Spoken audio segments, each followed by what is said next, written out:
том, что можно сделать, какими силами и так далее. И еще все время обращаться к государству и власти, ну, это будет. Мы обращаемся, но зачастую государственная проблема, она прежде всего коренится в финансах. Если нет финансов, нет проблем. Поэтому давайте говорить о тех вещах, которые можно решить. В том числе и финансовое обеспечение, чтобы было. Но те реальные проблемы, которые можно решить. По регламенту. Нас тут много, поэтому желающие, наверное, высказаться все, или там почти все. Поэтому хотелось бы, чтобы говорили коротко, от 5 до 7 минут. Хотя я понимаю, что у вас есть сказать, что больше. Если будет интересно, то мы постараемся это все продолжить. Ну, давайте теперь перейдем. Я коротко расскажу, что такое этнотуризм с научной точки зрения или на мировом опыте. А дальше мы уже пойдем по порядку. Вот Владимир Ильич выступит и наши ученые. И дальше пойдем. Что такое этнотуризм?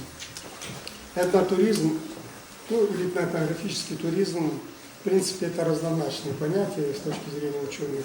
Что этнографический, что этнический туризм. Это часть культурного туризма, который направлен на знакомство с отдельными народами и их изучение с целью культурного или языкового обмена.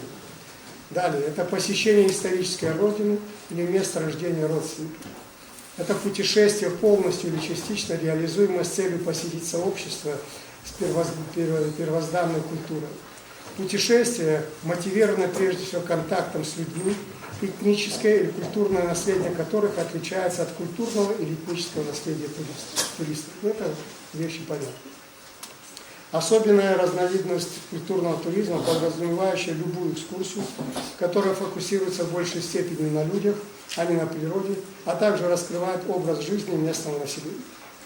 Вид туризма, в котором главная цель для туриста – знакомство с экзотическими народами, ну, экзотическое понятно, в том смысле, что проживающих в отдаленных от места проживания туристов в России. Ну, положим, нашим кубанским соседям мы, наверное, не являемся для них экзотикой, но вот для Центральной или Сибири, наверное, в какой-то степени да. Наиболее близкими и понятными к этому туризму можно, на наш взгляд, считать этнокультурный туризм. Понятие, нечасто встречающееся в отечественной литературе.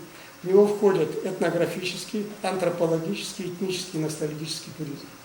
Ностальгический туризм, иначе генеалогический туризм, это специфический вид туризма, подразумевает либо посещение мест своего рождения, либо мест, где жили предки.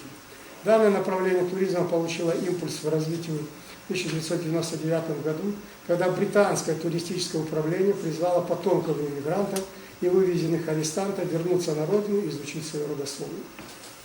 В настоящее время этот вид туризма особенно популярен в странах Центральной Европы, где Вторая мировая война привела к массовой миграции населения. Примерами также являются поездки финнов в Карелию, Ленинградскую область, немцев в Калининградскую область, японцев на Сахалин. Генеалогический туризм, согласно исследованию университета Иллинойса, один из наиболее быстро растущих секторов туризма. Особенно активно он развивается в Шотландии, куда ежегодно приезжает более 1 миллиона туристов с целью найти своих родственников. По оценкам экспертов, доход шотландской туристической индустрии от реализации активной политики по развитию данного вида туризма в перспективе составляет, на сегодня он составляет 2,5 миллиарда, он может составить до 5 миллиардов долларов в Соединенных Штатах Америки. Для сравнения вам скажу, что соотечественников шотландцев, проживающих за рубежом, где-то около 9 миллионов. Что, в принципе, сопоставимо с соотечественниками, которые есть у нас. По разным оценкам от 5 до 7 миллионов. Другое дело, что Шотландия, она по территории в 10 раз больше, чем мы. И население там в 10 раз больше, чем у нас. И, конечно же, иммигранты и соотечественники живут в совсем других странах. В Америке, в Западной Европе, и возможности у них другие.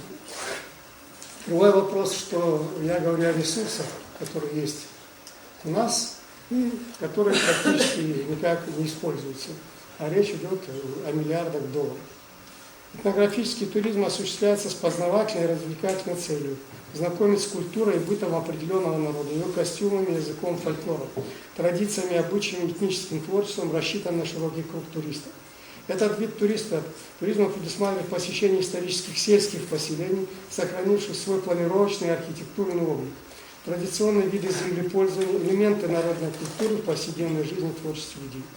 Поселения бывают демонстрационными, где жители на самом деле живут в других населенных пунктах, приходя к населению на работу, и реальными. Примером демонстрационных поселений может быть деревня племени Карен с длинношейными женщинами в Таиланде. Подобные туристические маршруты существуют во многих странах. Этнографический туризм широко распространен в мире. Туристам предлагается посетить жилище местного семейства, попробовать национальные блюда вместе с местными жителями. Ярким примером может быть посещение бедуинов в Египте. Экскурсия включает в себя поездку на квадроциклах, ужин, приготовленный на костре, катание на верблюдах, национальные песни, танцы, участие в церемонии. Антропологический туризм, как одно из направлений этнографического туризма, предполагает изучение культур исчезнувших этнических общностей, посещение страны их прежнего проживания с целью знакомства с современной культурой, а также посещение мест компактного проживания народов, находящихся под угрозой исчезновения или малочисленных народов.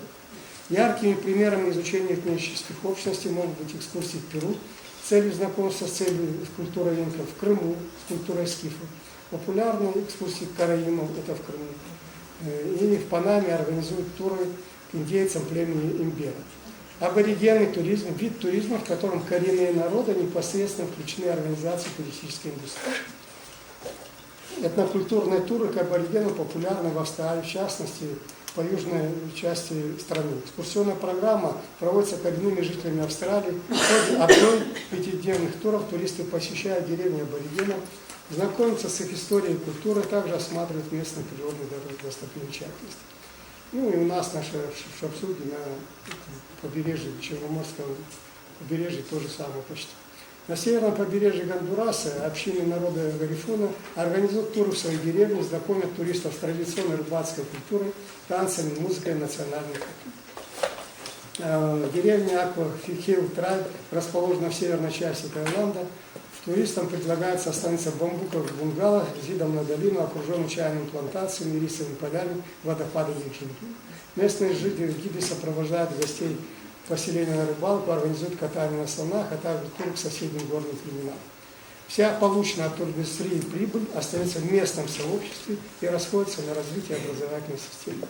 Джай-лоу туризм – это один из самых молодых подвидов этнического туризма, разновидность этнографического туризма. Название происходит от кириллического слова «джай-лоу», означающего альпийский луг, горное пастбище. Это отдых вдали от благ цивилизации, в условиях примитивного быта. Джай-лоу туризм зародился в Кыргызстане. Вы удивитесь, нет? В Кыргызстане. В конце 90-х годов, когда местный туроператор предложил туристам пожить некоторое время в юртах жизни горного чабана. Первые джай-лоу туры попробовали туристы из Швейцарии, Германии, Великобритании и России. До настоящего времени Кыргызстан является лидером джай-лоу туризма. Наиболее популярные туристические маршруты проложены вдоль берегов высоководного озера Сыкуль. Примером может быть тур Бишкек, село Карчорка, Сара-Зас, Бишкек. Здесь туристы знакомятся с кочевой культурой, национальными играми, катаются на лошадях, учатся ткань алкинизм и шердаки, национальные волочные ковры.